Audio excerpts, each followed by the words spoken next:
ভোরের আলো এখনো পুরোপুরি ফোটেনি। আকাশে হালকা ধূসর কুয়াশা। নদীর বুক চিরে ধীরে ধীরে এগিয়ে যাচ্ছে এক কাঠের নৌকা।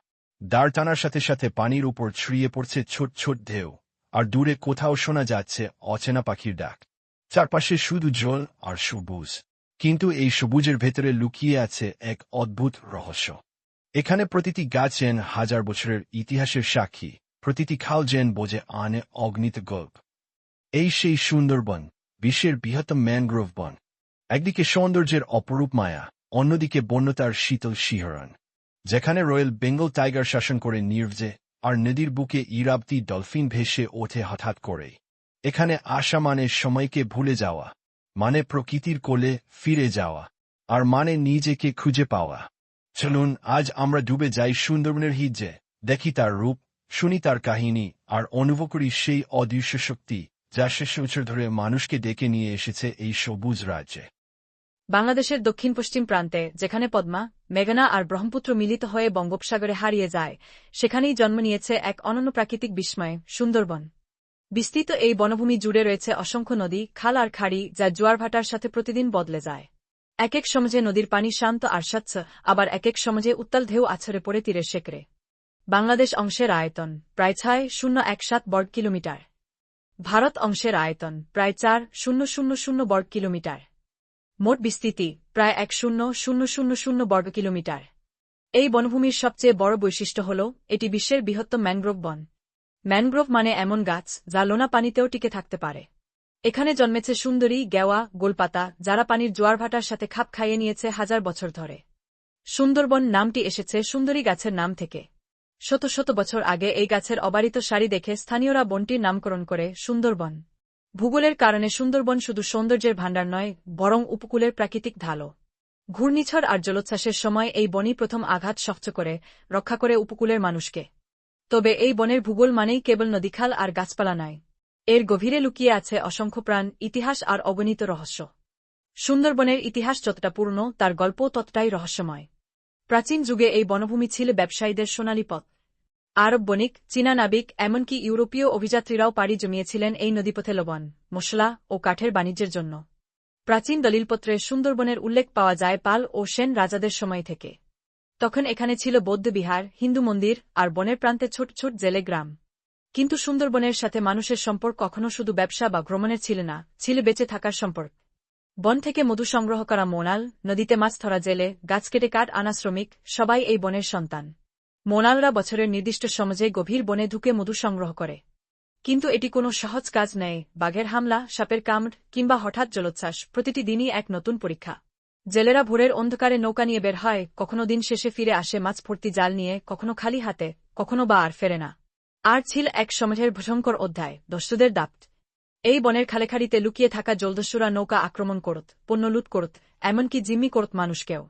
যদিও এখন প্রশাসনের কঠোর নজরদারিতে সেই ইতিহাস প্রায় অতীত, তবু সুন্দরবনের লোকগানে আজও সেই দস্যুর কাহিনী বেঁচে আছে। মানুষ ও সুন্দরবনের এই সহাবস্থান হাজার বছর ধরে চলে আসছে, যেখানে বন দেয় জীবন কিন্তু নেও জীবন। সুন্দরবন যেন এক জীবন্ত জাদুঘর, যেখানে প্রতিটি মুহূর্তে জন্ম নিচ্ছে জীবন, আর প্রতিটি কোণে লুকিয়ে আছে বিস্ময়। রয়্যাল বেঙ্গল টাইগার, সুন্দরবনের রাজা, বিশ্বের সবচেয়ে শক্তিশালী ও রহস্যময় বাঘ প্রজাতি। ঘন ঝোপঝাড় আর নদীর তীরে ওয়াত পেতে শিকার করে। পানিতে সাঁতার কেটে শিকার ধরতে পারে, যা অন্য বাঘের মধ্যে বিরল। মানুষকেও বাঘের গল্প এখানকার লোকগাথার অবিচ্ছেদ্য অংশ। চিত্রা হরিণ, বনের কোমল প্রাণ, নরম বাদামি গায়ে সাদা ফোঁটা, সবসময় সতর্ক দৃষ্টি। শত শত হরিণ একসাথে নদীর ধারে চড়ে বেড়ায়। শিকারীরা দূর থেকে তাদের দেখতে পেলে নীরব হয়ে যায়, যেন মুহূর্তটি চুরি না হয়। ইরাবতী ডলফিন, নদীর খেলুড়ে বাসিন্দা, গোল মাথা, চঞ্চল স্বভাব। নৌকার পাশে পাশে ভেসে ওঠে, আবার হঠাৎ অদৃশ্য হয়ে যায় গভীরে। মৎস্যজীবীরা তাদের উপস্থিতিকে শুভ লক্ষণ মনে করেন। লবণাক্ত পানির কুমির, নদীর নিঃশব্দ শিকারী, নদীর কিনারায় স্থির হয়ে থাকে, যেন কাঠের গুড়ি। সুযোগ পেলে এক ছোটকার শিকার ধরে ফেলে।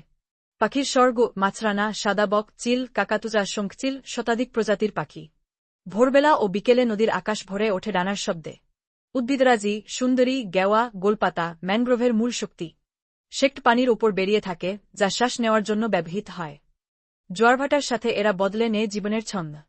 দিনের সুন্দরবন শান্ত ও স্নিগ্ধ, কিন্তু রাতের সুন্দরবন, সেটা যেন অন্য এক জগৎ। কেবল পাতার শব্দ, পানির ছলাৎ ছলাৎ, আর মাঝে মাঝে ভেসে আসা বাঘের ডাক, যা একসাথে ভয়ে আর মুগ্ধতা জাগায়। সুন্দরবন শুধু গাছপালা আর প্রাণীর রাজ্য নয়, এটি এক জীবন্ত কল্পলোক যেখানে ইতিহাস, বিশ্বাস আর ভয়ের মিশেল তৈরি করেছে অসংখ্য কিংবদন্তি। বনবিবির কাহিনী। সুন্দরবনের সবচেয়ে বিখ্যাত লোককাহিনী হল বনবিবির গল্প। হিন্দু ও মুসলিম উভয় সম্প্রদায়ের মানুষ বনবিবিকে বনের রক্ষাকর্ত্রী মনে করেন। লোকবিশ্বাস অনুযায়ী বনবিবি বাঘ ও দস্যুদের হাত থেকে মানুষকে রক্ষা করেন। মোনাল ও জেলেরা বনেতে ঢোকার আগে বনবিবির পূজা বা দোয়া করেন, বনবিবিমা, আমাদের রক্ষা করো। দক্ষিণ রায় ও দস্যুর কিংবদন্তি লোকথায় দক্ষিণ রায় নামে এক অতিপ্রাকৃত সত্তার কথা শোনা যায়, যিনি বাঘের রূপ ধারণ করে বনবাসীদের শাস্তি দিতেন। একসময় বনের নদীখালে লুকিয়ে থাকত জলদস্যুরা, যারা নৌকা আক্রমণ করে লুটতরাজ করত। এই গল্পগুলো এখন লোকগান আর কবিগানে বেঁচে আছে, যেমন সুন্দরবনের জলে চোখে পড়ে না বাঘ, দস্যু লুকিয়ে থাকে নীরবতার ফাঁকে। মানুষকেকো বাঘ। সুন্দরবনের রয়্যাল বেঙ্গল টাইগারের মধ্যে কিছু বাঘ মানুষ শিকার করত, এদের বলা হতো মানুষকেকো। এটাও বলে এটা ছিল প্রাকৃতিক খাদ্যের অভাবের ফল। বাঘের ডাক শোনার পর গ্রামের মানুষ রাতভর জেগে থাকত, হাতে জ্বলন্ত মশাল নিয়ে। অদৃশ্য নৌকার রহস্য। নদীর মাঝে হঠাৎ জেগে ওঠা কুয়াশায় নৌকা হারিয়ে যেত, আর অনেক সময় তারা আর ফিরত না।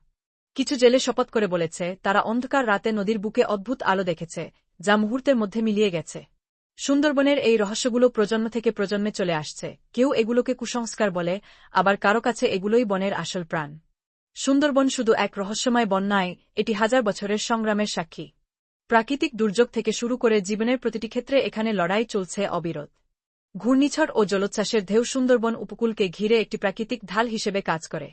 ঘূর্ণিঝড় সিডার, আইলা, বুলবুল যখন আঘাত হানে তখন সুন্দরবন প্রথম টেকেন ধাক্কা। এই বনই উপকূলের হাজার হাজার মানুষের জীবন রক্ষা করে, ঘরবাড়ি বাঁচায়। কিন্তু প্রতি ঝড়ের পর বন নিজেও ক্ষতিগ্রস্ত হয় এবং পুনরুদ্ধারে বছর লাগতে পারে। মানুষ ও বাঘের দ্বন্দ্ব। সুন্দরবনের মানুষরা বাঘের সাথে হাজার বছর ধরে বাস করছে। কখনো বাঘ শিকারী, কখনো বাঘের শিকার, এ যেন এক চলমান নাটক। বাঘের আক্রমণ থেকে বাঁচতে বনবাসীরা নিয়েছে নানা প্রাচীন কৌশল, মশাল জ্বালানো, বিশেষ ধরনের ডাহুক রাখা। বনজীবীদের জীবন রক্ষার জন্য এখন সরকারি বনকর্মী ও সংরক্ষণ প্রকল্প চালু আছে। জলবায়ু পরিবর্তনের হুমকি। সমুদ্রপৃষ্ঠের বৃদ্ধি, লবণাক্ত পানির বৃদ্ধি সুন্দরবনের পক্ষে বড় হুমকি। গাছপালা ক্ষতিগ্রস্ত হচ্ছে, প্রাণী পালাচ্ছে, বনের ভারসাম্য বিঘ্নিত হচ্ছে। স্থানীয় মানুষদের জীবিকা ও বনভূমির নিরাপত্তাও ঝুঁকির মধ্যে। আশার দিশা। সম্প্রতি সুন্দরবনের সংরক্ষণে আন্তর্জাতিক সহযোগিতা বাড়ছে। ইকোট্যুরিজমের মাধ্যমে বন ও মানুষের সম্পর্ক আরও সুদৃঢ় হচ্ছে। বনবাসীরা স্বেচ্ছাসেবী হিসেবে কাজ করছেন বন সংরক্ষণে।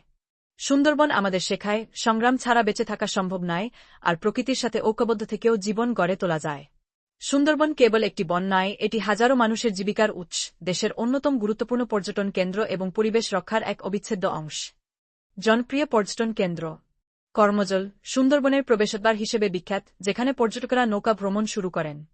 হারবাড়িয়া, বন্যপ্রাণী দেখার জন্য এক অন্যতম স্থান। কটকা ও কচিখালি, সমুদ্র সৈকত, যেখানে সুন্দরবনের প্রকৃতি ও সমুদ্রের মিলন ঘটে। ইকোট্যুরিজমের গুরুত্ব।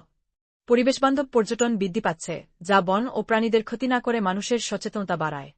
পর্যটকরা বনভূমির সৌন্দর্য ও জীববৈচিত্র্য উপভোগ করেন, পাশাপাশি স্থানীয়দের অর্থনৈতিক সাহায্য করে।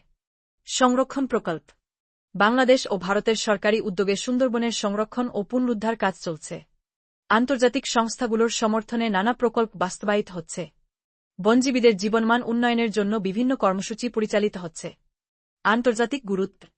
ইউনেস্কো বিশ্ব ঐতিহ্য তালিকাভুক্ত সুন্দরবন বিশ্বের পরিবেশ সংরক্ষণে একটি গুরুত্বপূর্ণ স্থান। সুন্দরবনের সুরক্ষা বিশ্বব্যাপী জলবায়ু পরিবর্তনের বিরুদ্ধে লড়াইয়ের একটি অংশ। পর্যটন ও সংরক্ষণের সঠিক সমন্বয়ে সুন্দরবন বাঁচবে আর বেঁচে থাকবে প্রাকৃতিক ও মানবিক ঐতিহ্যে। যখন আমরা সুন্দরবনের প্রতিটি গাছ, নদী আর প্রাণীর কথা ভাবি তখন বুঝতে পারি এটি শুধু একটি বন নয়, এটি আমাদের জীবনের অবিচ্ছেদ্য অংশ। এই বন আমাদের উপকূল রক্ষা করে, হাজারো প্রজাতির বাসস্থান আর হাজারো মানুষের জীবিকার উৎস। কিন্তু সুন্দরবন শুধু আজকের নয়, আগামী প্রজন্মেরও সম্পদ। তাই আমাদের দায়িত্ব এই বনকে রক্ষা করা, সংরক্ষণ করা আর বাঁচিয়ে রাখা। আমরা চাই সুন্দরবন যেন না শুধুমাত্র একটি স্থানের নাম থাকে, বরং প্রতীক হয় জীববৈচিত্র্য, প্রকৃতি এবং মানুষের সহাবস্থানের। আসুন প্রতিজ্ঞা করি, সুন্দরবনের বুকে যেন সবুজ ছায়া অম্লান থাকে, নদীর জল যেন কখনো শুকিয়ে না যায়, আর বাঘের গর্জন যেন পৃথিবীর দূরপ্রান্তেও শোনা যায়। আপনাদের সঙ্গে থাকার জন্য ধন্যবাদ। দেখা হবে অন্য এক গল্পে, অন্য এক যাত্রায়।